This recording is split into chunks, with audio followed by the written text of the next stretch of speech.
హక్కులను కూడా మీరు అడిగితే మేము ఉక్కుపాదం మోపుతాం అనే విధంగా మీరు ఇలా చేయడం నిజంగా బాధాకరం. మరి కాటవరం పోలీసు శాఖ వారికి మరి ఎందుకు ఇంత అత్యుత్సాహమో అర్థం కావట్లేదు.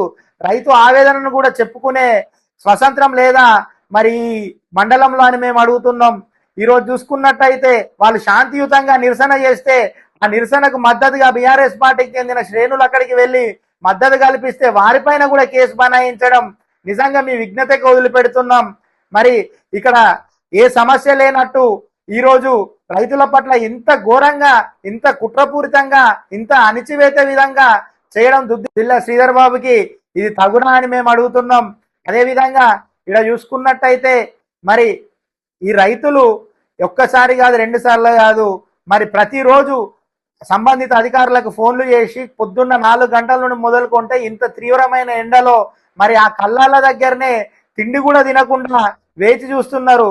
మరి దీనికైనా స్పందించి మరి మనసున్న ఒక నాయకునిగా నీకు నిజంగా మనసే ఉంటే, నిజంగా ఈ ప్రాంత రైతుల మీద ప్రేమే ఉంటే ఇప్పటికి కొనుగోలు చేయాలి కదా. కొనుగోలు చేయలేదన్న రైతు తన ఆవేదనను తెలపడానికి మరి రోడ్డు పైన బెటాయిస్తే అక్రమ కేసులు బనాయించడం మరి మీ విఘ్నతకే వదిలేస్తున్నాం. ఇప్పటికైనా కళ్ళు తెరిచి ఈ ప్రాంత ప్రజలు, ఈ ప్రాంత రైతుల పట్ల మీకు నిజమైన చిత్తశుద్ధి ఉంటే ఈ 2-3 రోజులలో కొనుగోలు పూర్తి